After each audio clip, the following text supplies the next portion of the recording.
이 시간에는 신명기 16장 9절로 12절의 말씀을 본문으로 하여 모세가 느보산에서 설교한 이유라는 제목으로 함께 은혜 나누겠습니다. 본문은 모세가 느보산에서 백성들에게 설교하는 이유, 그 이유에 대한 말씀입니다. 왜 설교를 하느냐? 이유가 반드시 있다는 것입니다. 다음 주가 추수감사절인데 그래서 오늘과 다음 주는 이와 관련된 말씀을 전하고자 합니다. 다음 주 추수감사절에 전할 말씀의 제목은 신앙의 축제예요. 오늘 본문에 보면 즐거워할지어다 이런 말이 나오죠. 축제를 두고 하는 말입니다. 오늘은 모세가 느보산에서 설교한 이유에 대한 말씀을 증거할 것인데 다음 주에 성찬식이 있으니까 담당자 되신 분들은 철저히 준비해 주시고 다다음 주는 제가 당진에 어느 감리교회에 오전과 오후 설교하러 갑니다. 23일 날이죠.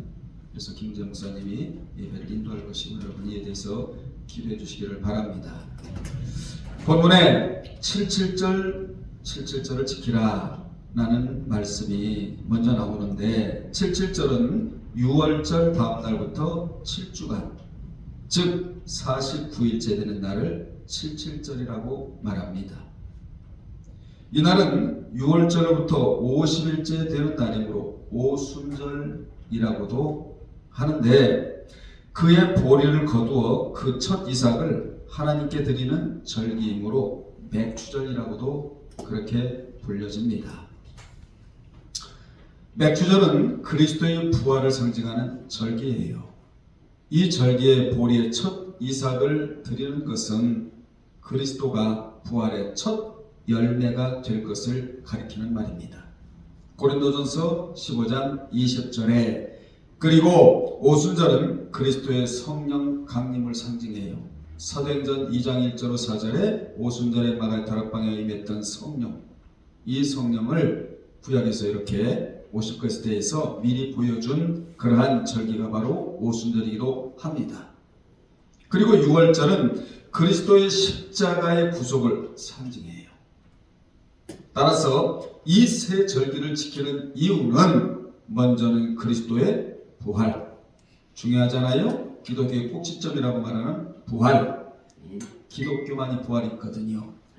그리고 성령 강림, 그리고 그리스도의 십자가 사랑을 잊지 말라라는 의미로 이 절기를 지키고 있는 것입니다. 신명기는 오늘 우리가 읽었던 신명기는 모세오경의 마지막에 있는 성경으로 창세기, 출애굽기, 레위기, 민수기, 신명기 마지막에 있는 성경이 신명기 아닙니까? 히브리인들은 모세오경을 생명처럼 여기고 살아가요. 말씀이 생명이라는 거예요. 말씀이 하나님이라는 것입니다. 그 도를 지킬 때 하나님의 관계가 친밀해진다는 것을 그들은 알고 성경을 대해요. 그들은 성경을 타나크라고 말하는데 그들의 머릿속에는 모세오경이 토라라고 말하는데 머리에 가득 차 있어요. 여러분 머리에 무엇으로 가득 차 있습니까? 말씀으로 가득 차 있어야 돼요. 이를 이름하여 이마에 차산가라고 한다. 어마어마한 걸 불러와요. 머리가 엉키면 안 되거든요. 거미줄처럼 세상 것을 빼내고 세상의 잔상들을 빼내고 묵상이 다가와야 돼. 세상의 잔상들이 사라져야 묵상이 다가와요. 묵상, 묵시. 우리 머리가 이렇게 돼야 되거든요. 그래서 토라의 5번째 책인 신명기는 하나님이 모세에게 명령하신 말씀을 모세가 이스라엘 백성 전체에게 설교식으로 전하는 내용이에요. 원래 모세가 3편의 설교를 하고 있거든요. 그러면 모세가 하나님이 약속하신 땅 가나안이 훤히 건너다 보이는 느보산에서 백성들에게 설교하는 이유가 뭐냐? 첫째, 이스라엘 백성들에게 하나님의 말씀을 새롭게 들려주는 것은 중요하였기 때문이다. 이게 첫 번째 설교하는 이유라는 거예요. 이스라엘 백성들에게 하나님의 말씀을 새롭게 들려주는 것이 중요했기 때문에 지금 설교를 하고 있다. 여기서 중요한 교훈은 여러분이 말씀을 들을 때는 어떻게 들어야 되느냐? 새롭게 들어야 된다는 거예요. 말씀을 들을 때마다 새롭게 들어야 된다는 거예요. 그 전에 들었는데 또 어제 들었는데 오늘 또 듣는구나 라고 듣지 말고 오늘 떨어지는 말씀은 오늘 들어야 할 말씀이기에 또 하나님이 들려주시는구나 라는 생각으로 들어야 한다는 교훈을 먼저 주고 있는 거예요. 지금 들려오는 말씀이 여러분이 먹어야 할 영의 양식이에요. 영의 양식.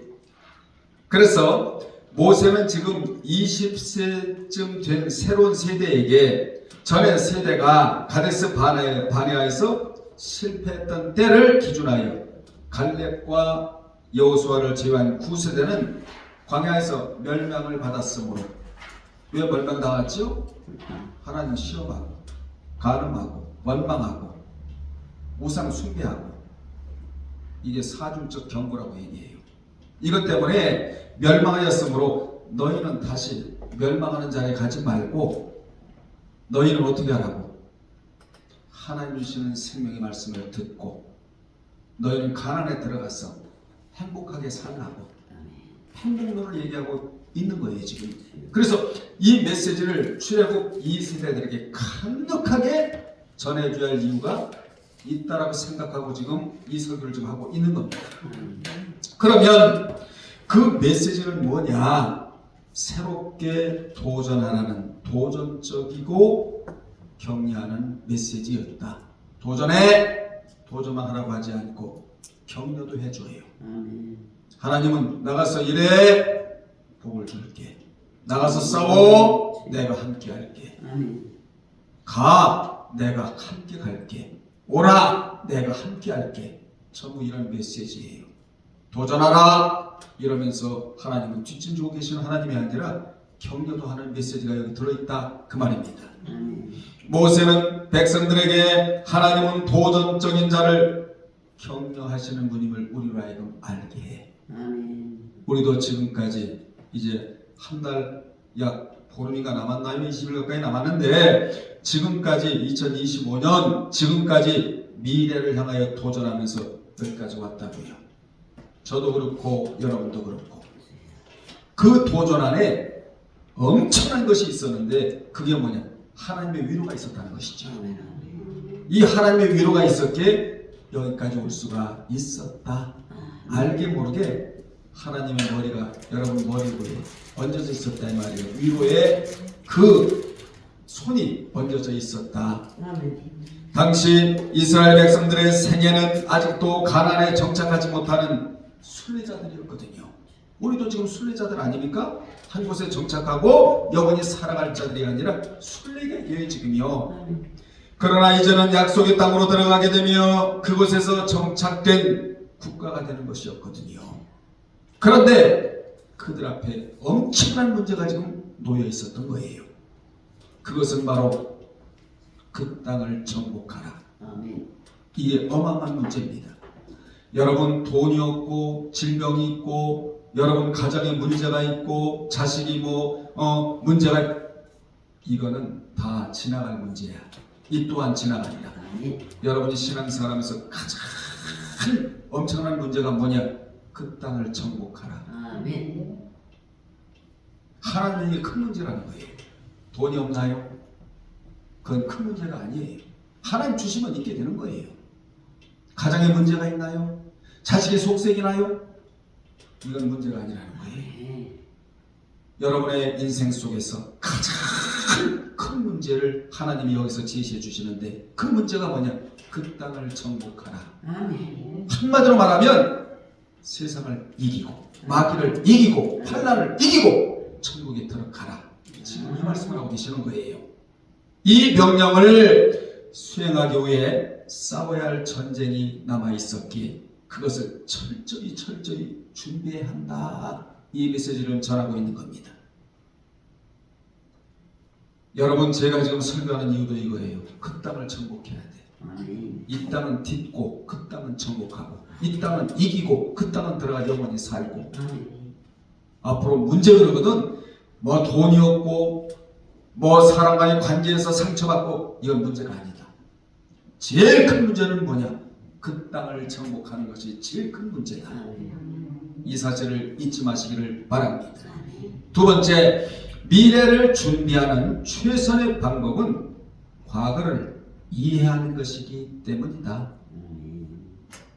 미래를 준비하는 최선의 방법은 과거를 이해하는 것이기 때문이다. 과거에 붙잡히라는 말이 아니에요. 과거를 이해해야 된다는 거예요. 그래서 모세는 그 민족이 하나님께서 하신 일들을 기억하게 되기를 바랐던 것입니다. 이를 12절에 보면 너는 애굽 땅에서 종되었던 것을 뭐하라? 자카하라, 기억하라, 이렇게 말해주고 있죠. 이를 기억한 자들이 규례를 지켜 행할 수 있는 자들이라는 거예요. 하나님은 이스라엘 백성들에게 서운하실 때마다 꼭 과거에 애굽에 종되었던 너희를 구원한 것을 기억하라, 이렇게 말씀하셨어요. 하나님은 과거를 들먹이는 하나님이 아니에요. 그런데 어느 때 들먹이시느냐? 하나님을 잊고 살 때 너희를 애굽의 종산에서 빼낸 여호와를 기억하라. 이때 하나님이 서운하실 때예요. 이것을 구약 백성들은 잊었단 말이지요. 기억해야 했었는데, 그래서 우리는 나무의 십자가에서 피 흘려 죽으신 예수를 잊지 말아야 여러분이 감사가 나온다는 거예요. 아멘. 이것을 원초적인 감사라고 한다. 그러므로 다음 주 추수 감사절인데 미리 제가 여러분들에게 미리 감사하자 이 말이에요. 어떤 감사? 원초적인 감사를 하자. 그러므로 진정한 감사는 대비적인 감사나 물량적인 감사나 조건적인 감사가 아닌 무슨 감사? 원초적인 감사를 해야 된다. 어느 날에? 추수감사 주일날에. 이게 빠지고는 의미가 없는 거예요. 여러분, 절기만 지키면 뭐 하겠어요? 의미를 부여해야지. 그러면 조건적인 감사는 뭐냐? 저 사람보다 조건이 나아서의 감사가 아니라는 거예요. 조건이 안 나도 그냥 감사해요. 아멘. 대비적인 감사는 저 사람과 비교 아닌 내가 더 나은 것에 대한 감사, 이건 감사가 아니라는 거예요. 그리고 물량적인 감사는 저 사람보다 더 가진 것에 대해 감사, 이건 감사가 아니라는 거예요. 근데 우리 이거 여기에 감사를 지금 하고 있는 거 아니에요? 그건 감사가 아니에요. 물론 감사할 일도 있겠지만 성경은 그런 것에 대해서 감사하지 말라는 거예요. 여러분, 왜 성경은 이렇게 말해주고 있느냐? 그러한 것에 감사를 맞춰버리면요, 감사의 조건이 충족이 안 되면 감사가 안 나오는 거예요. 그래서 가장 근본적이고 본능적인 감사인 구원의 감사를 하라. 이게 성경이에요. 이 감사를 이름하여 무슨 감사라고 한다? 원초적인 감사라고 한다. 당시 모세는 자신은 앞으로 죽을 것이므로 새로운 지도자인 여호수아가 민족의 리더자로 이양받게 될 자였어요. 여기서 중요한 교훈을 우리에게 주는데, 당시 모세가 알고 있었던 것이 네 가지를 알고 있었다 이 말이에요. 이 네 가지를 알고 지금 설교를 하고 있는 거예요. 한마디로 말하면 하나님의 의도, 말씀에 대한 깨달음, 진리, 이걸 알고 설교를 했다는 것이죠. 첫째, 모세는 무엇보다도 이스라엘 민족이 성공하려면 하나님의 말씀에 순종하는 백성이 되어야 함을 알고 있었다. 여러분, 성공하길 원하십니까? 말씀에 순종하세요. 그럼 무조건 성공자예요. 성공자가 돼야 승리자가 돼요. 그는 이것이 성공의 비결임을 알고 있었다. 뭐가? 말씀에 대한 순종이. 그리고 두 번째, 모세는 이스라엘 백성들을 인간적으로 이끄는 지도자보다 영적으로 이끄는 지도자가 필요하다는 것을 알고 있었다. 제가 여러분을 좀 인간적으로 이끄나요?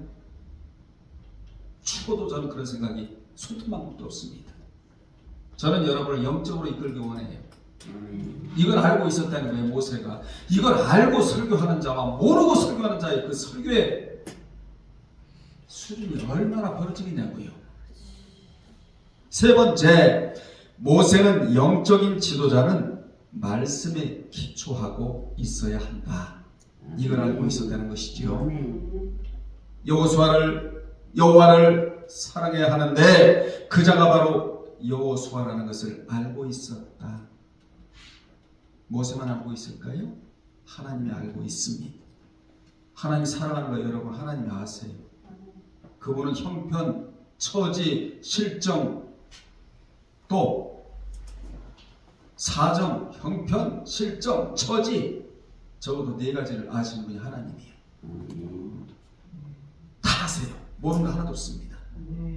네 번째, 모세는 여호수아 같은 자를 백성들이 따라야 승리를 얻을 수 있다는 것을 알고 있었다. 여호수아 같은 목사를 따라야 승리한다는 거예요. 아무나 따르는 거 아니에요. 그래서 첫째, 하나님을 잘 만나야 되고, 두 번째, 목사를 잘 만나야 돼요. 어떤 목사? 육적으로 인본주의로 이끄는 목사가 아니라 영적으로 이끌어가는 목사를 만나야 된다는 겁니다. 제 얘기가 아니고 저 모세가 하고 있는 내용이에요. 그리고 세 번째로는 사람을 잘 만나야 돼요. 우리는 이 두 가지와 한 분을 잘 만나면 무조건 성공입니다. 당시 이스라엘 백성들이 약속의 땅인 가나안에 정착하면 광야에서 순례할 때와는 달리 원주민들의 유혹의 문제가 직면해 있었거든요. 문만 열고 나가면 유혹의 문제가 직면해 있잖아요. 그래서 민수기 33장 50절 56절에 이 50절 51절, 52절, 53절, 54절, 55절, 56절이 굉장히 중요한 그러한 본문인데 왜 이렇게 중요하냐?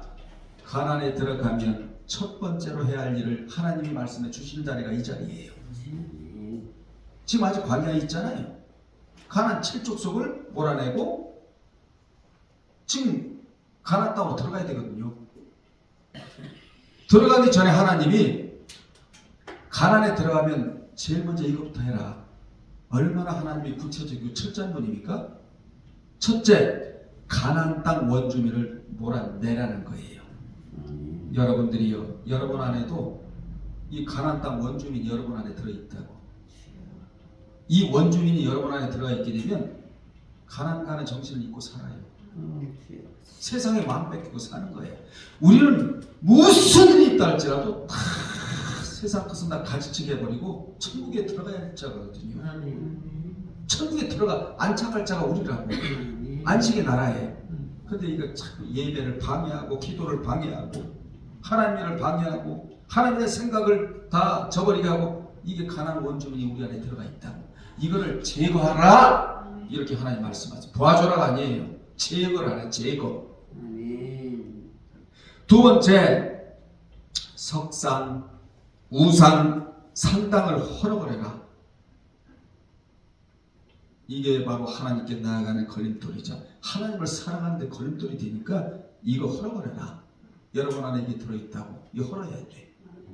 세 번째로 그 땅을 점령하여 거기 거주하라. 두 번째까지 다 이걸 제거하고 나서 그 땅에 가서 거주하라. 이렇게 말씀하셨어요.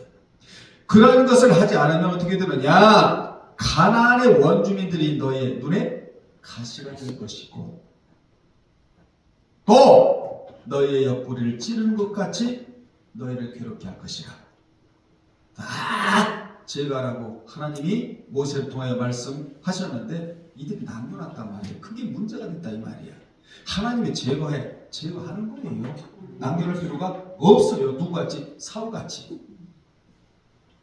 이를 알았던 모세는 이스라엘 백성들이 하나님의 명령에 따라 그 땅을 정복해서 소유해야 하고 그것을 빼앗기지 않고 누리기 위해서는 그에 따른 무형을 경고하며 성공의 길을 제시해야만 했다. 이것이 뭐다? 설교해야 할 이유다. 여기서 웃기고 뭐 덕담하고 뭐 할렐루야 찾고 구원 얻었으니 그냥 뭐 감사하시고, 물론 감사, 그런 걸 전하는 거 아니에요. 지금 모세는 여러분 그보다 훨씬 앞선 것을 좀 전하고 있는 거예요. 미래적인 것을, 도전적인 것을. 그래야 신앙성장을 가져올 거 아니겠어요? 여기를 딛고 일어나야 신앙성장을 가져오는 거 아니에요? 우리는 오늘 모세의 설교 속에서 무슨 영적인 의미를 깨달아야 되느냐? 오늘을 사는 우리는 신명기에 나오는 이스라엘과 같은 입장에 서 있다는 거예요.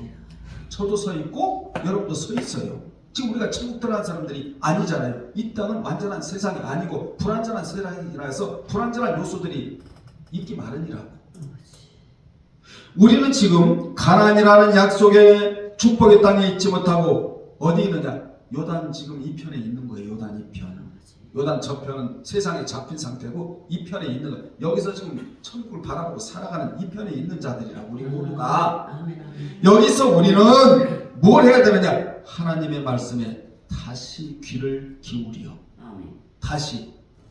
아멘. 어제 기울인 거 말고 오늘 다시 귀를 기울여 그 말씀에 기초하고 하나님을 사랑하며 믿음으로 그리스도 안에서 한 걸음 한 걸음 가나안을 향하여 내딛어 가나안의 유업을 누려야 한다는 명제가 우리 앞에 있는 것입니다. 이것 때문에 지금 모세가 설교하고 있는 거예요. 제가 여러분에게 설교하는 이유도 여기 있다는 사실을 여러분 기억하시고, 그 이유는 한마디로 요약을 하면 하나님을 사랑하는 겁니다. 이게 신명기 대주제, 하나님 사랑하는 거예요.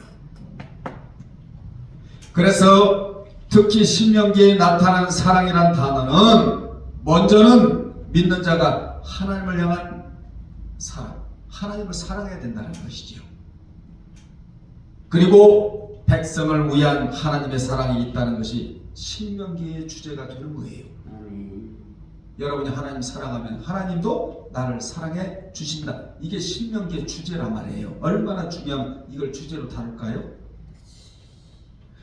이 사랑이란 단어뿐만이 아니라 말씀에 직접적으로 관련된 마음이라는 단어가 46회가 나옵니다. 어디에? 신명기에. 그러니까 말씀이, 따라합시다. 말씀이 그들의 마음에 있어야 한다는 것을 우리로 하여금 알게 해. 여러분, 말씀이 그들의 마음에 있어야 된다는 것입니다. 의식에, 형식에 아니에요. 자, 죄는 마음에서 시작이 되고 사랑도 마음에서 시작이 되는데, 그 마음에서 첫 번째로 시작될 것이 바로 하나님을 사랑하는 것이다. 잊지 마시기를 바랍니다.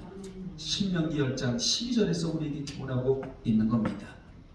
사랑도 어디에서? 마음에서. 죄도 어디에서?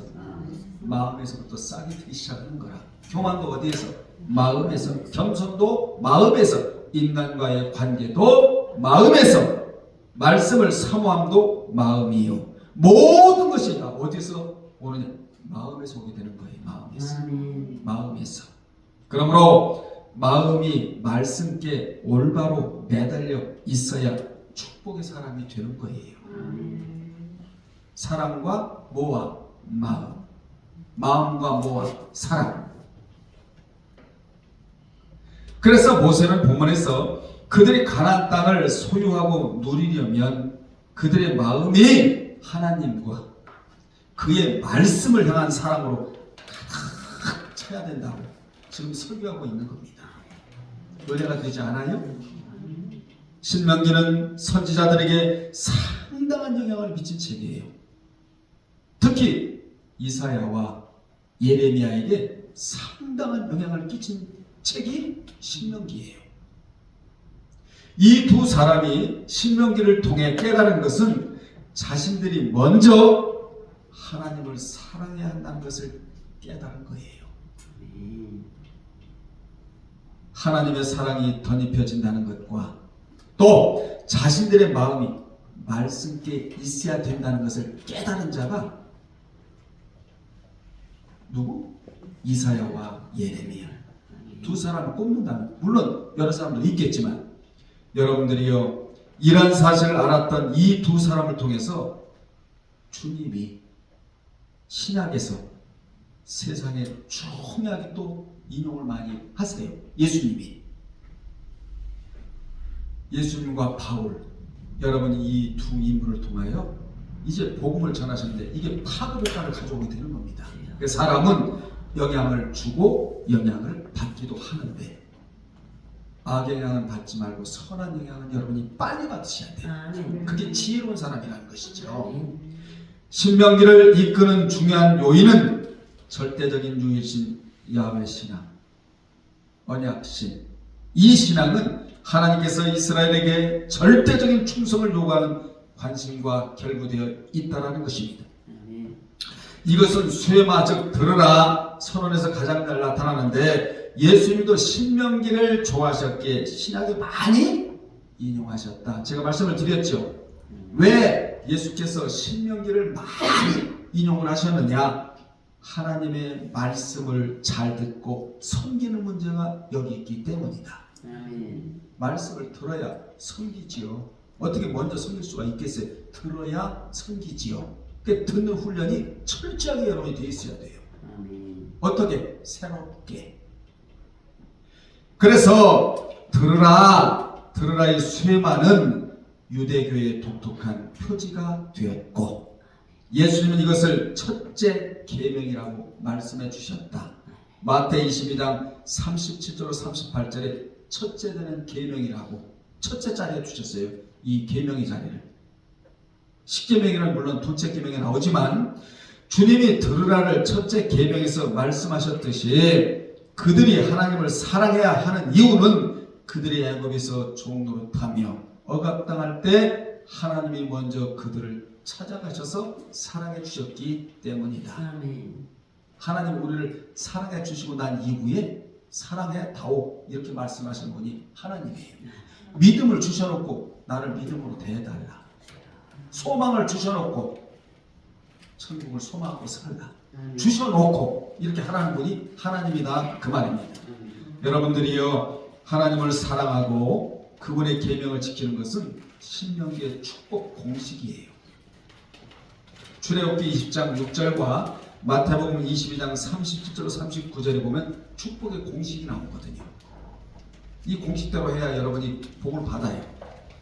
자, 중요하니까 출애굽기 20장 6절과 신명기 1장 11절과 신명기 5장 10절에 잘 나타나 있는데, 뭐가 축복의 공식이, 먼저 신명기 1장 11절에 보면 너희 조상의 하나님 여호와께서 너희를 현재보다 1000배나 많게 하시며, 그걸 언더를 치세요.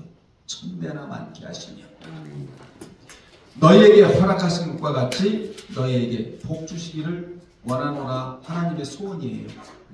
누구에게? 하나님을 사랑하는 자에게. 또 신명기 5장 10절에 보면 나를 사랑하고 내 계명을 지키는 자에게는 1000배까지 은혜가 아니라 은총을 베푸시겠다고 야훼 하나님께서, 언약신께서 약속해 주신 자리가 이 자리입니다. 여기 1000배나, 어디에 1장 11절에 1000배나, 또 신명기 5장 10절에 1000배는 1000명의 우두머리가 되게 해주겠다는 말씀이에요. 1000명의 우두머리가 되게 해주시겠다. 이 자가 누구냐? 머리가 될지언정 꼬리가 되지 않는 자이다. 아멘. 여러분은 머리가 되시기를 주의 이름으로 축원합니다. 앉을 때는 하석에 낮은 자리에 앉아야 되지만, 여러분 하나님의 축복의 공식은 높게 올라가라는 거예요. 1000명의 우두머리가 되게 해주시겠다는 말씀이 이 말씀이에요. 즉 현재보다 1000 엘레프라고 하는데 1000배나 많게 하시며 1000배까지 우두머리를 만들어 주시겠다는 축복의 공식이 여기 나오고 있다. 누구에게? 하나님을? 그렇지, 사랑하는 자에게. 시간이 많이 가는데 신명기 16장에서는 간단하게 말씀을 드릴게요. 이런 시간에 세 가지 주요 절기를 다루고 또한 선택된 한 장소 여호와의 이름을 둔 곳 여기서 예배를 드리라는 것과 또한 매년 몇 번씩 3번씩 제물을 드리라는 것을 다루고 있는 내용입니다. 이 세 가지 절기들은 하나님의 구원 행위를 잊지 말고 1절로 8절에 기본이죠. 그리고 9절로 12절에는 그것을 잊지 않으면 하나님께서 풍성함과 관대함으로 대하실 것과 13절로 15절은 그리고 지속적인 신실함이 기억나도록 백성들을 돕는 절기예요. 그러면 이 세 가지 절기 중에 첫 번째 절기는 뭐냐? 거기 보세요. 성경 6월절이에요. 신명기 16장 1절로 8절에 6월절이 먼저 나오죠? 예. 출애굽기 12장 2절과 23장 15절을 참조하셔야 되는데 본문에서 중요한 단어는 2절에 보세요. 2절에 보면 여호와께서 자기의 이름을 두시려고 택하신 곳에서 나는 특별한 장소를 먼저 언급을 합니다. 여러분들이요, 이 예배당은 보통 장소가 아니라는 거예요. 아주 특별한 장소. 여기서 여러분은 특화된 신앙인이 돼야 돼요. 아주 특별한 신앙인이 돼야 돼요. 왜냐? 특별한 장소니까.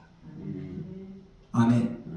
이 특별한 장소가 중요하니까 2절 보세요. 6절 보세요. 7절에 걸쳐 반복해서 언급되고 있지요. 몇 번 나오죠? 3번이 나와요. 완전수예요. 자, 그곳에서 성경 보세요. 소와 양으로 내 하나님께 6월절 제사를 드리라. 그러므로 6월절 제물과 관련된 것을 중요하게 여기는 것은 거기 제물은 예수 그리스도의 죽으심을 원형으로 한 예표 그림자이기 때문이다. 소같이 예수님은 충성하셨어요. 하나님 앞에. 양같이 아주 온순하셨어요. 그 제물로 드리라는 거예요. 6월절날. 누구를 예표하니까?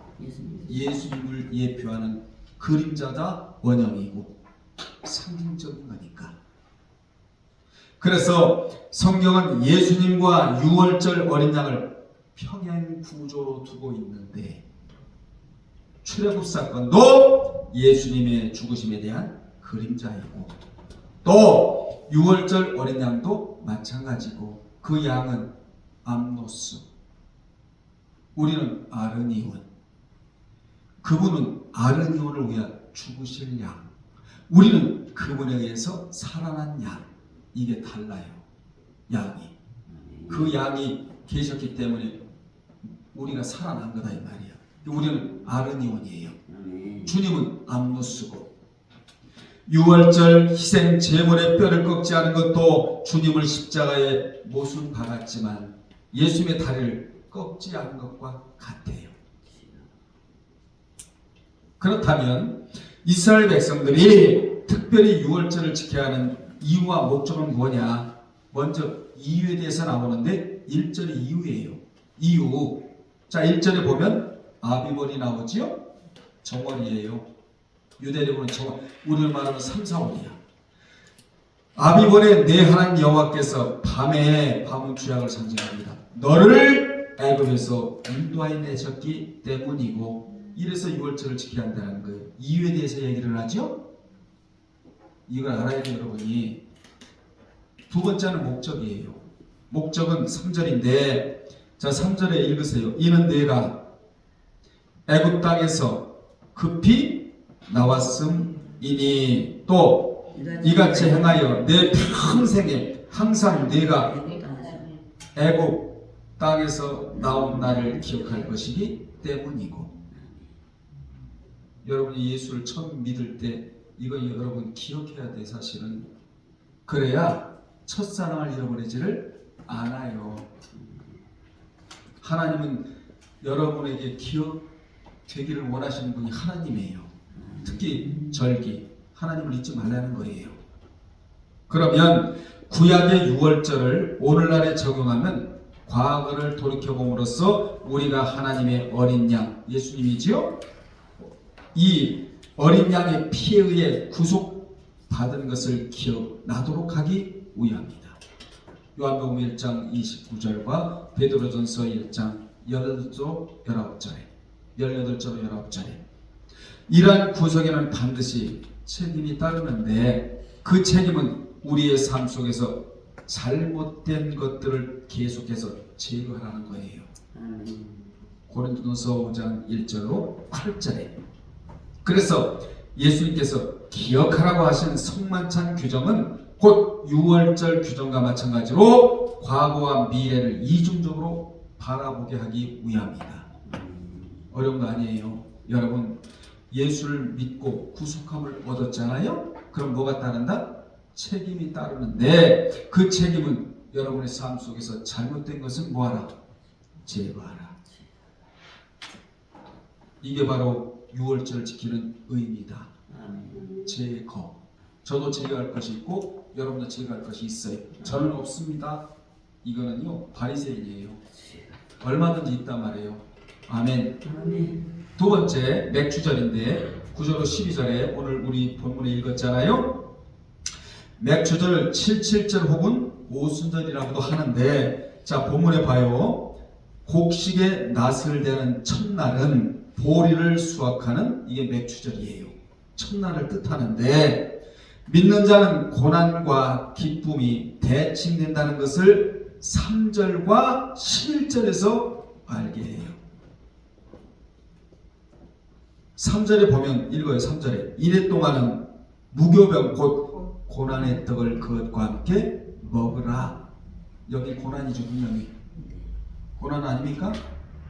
11절에 이거예요. 내 하나님이 여호와 앞에서 즐거워할지니라 외삼아 흩하라고 삼아 기뻐하다.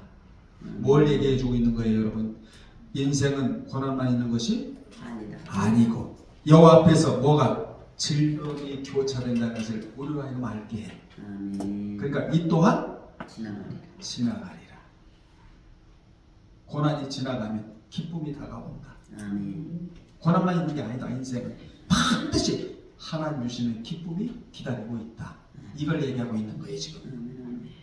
멋진 설교 아닙니까 지금?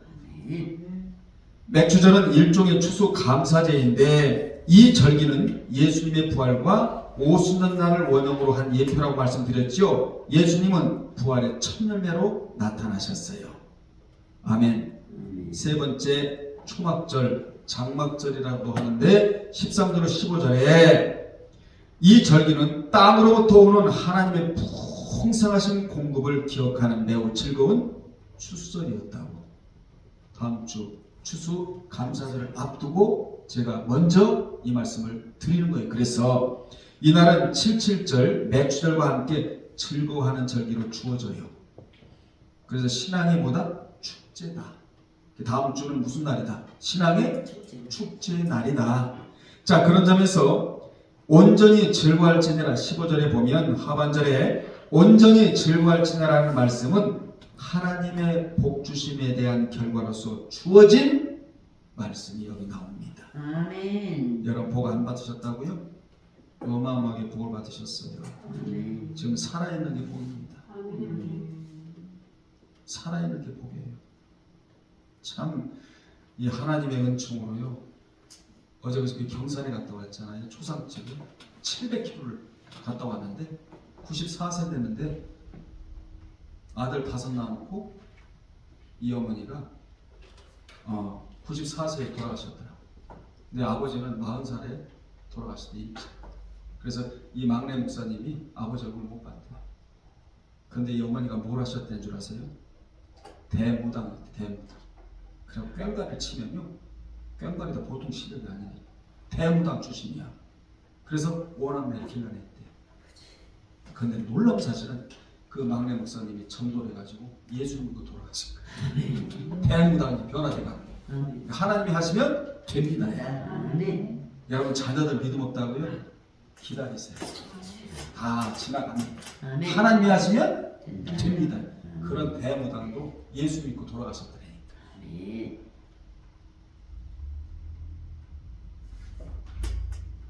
자, 그래서 이걸 다 어떻게 하겠어요?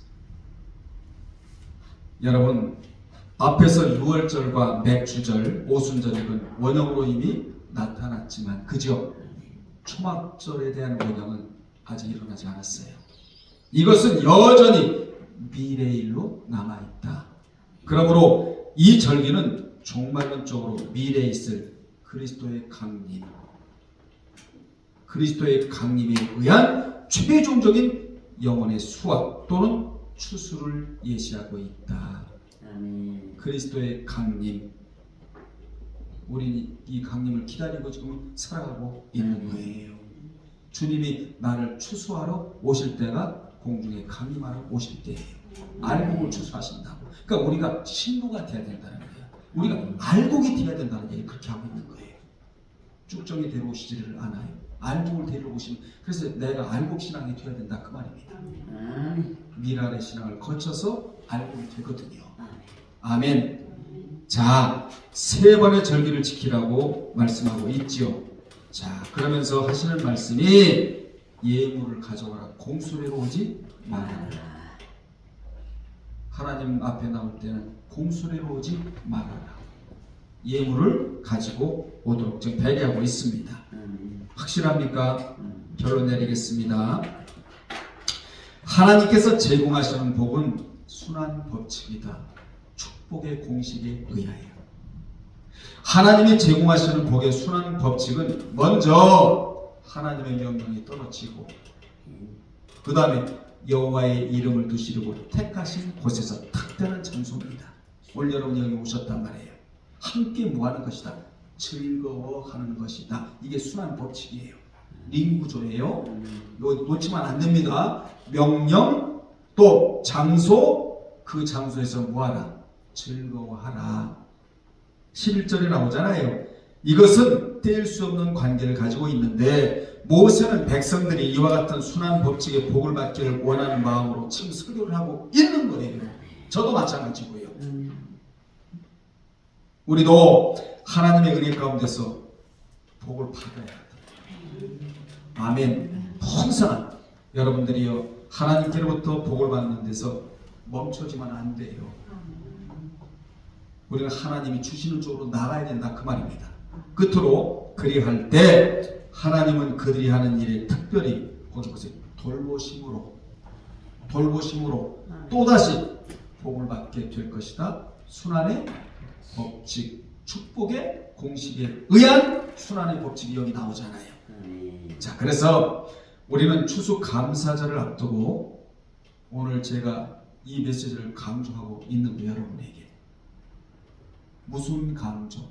축복의 공식, 순환의 법칙. 그게 뭐라고요?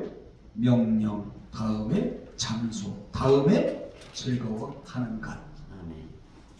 그래서 다음 주에 우리 하나님께로부터 정말 신앙의 축제 가운데 예배를 드리면서 풍성하신 하나님의 은혜의 축복을 받아 누리는 여러분들이 되시기를 주의 이름으로 축원합니다. 기도하겠습니다. 하나님 아버지, 오늘 모세가 느보산에서 설교하는 이유는 하나님을 사랑하여 축복의 공식을 알고 순환 법칙을 알고 명령이 떨어질 때 그 장소에서 하나님을 사랑함에 있어서 즐거워하는 것이 축복이라고 말해주고 있습니다. 다음 주에 아버지 하나님 신앙의 축제에 대해서 더 자세히 강론하겠사오니 우리 일교회 성도들과 이 영상을 보는 모든 분들이 순환의 법칙과 축복의 공식을 잘 알므로 풍성한 복을 받아 누리는 자들이 다 되게 도와 주옵소서. 예수님의 이름으로 기도드리옵나이다.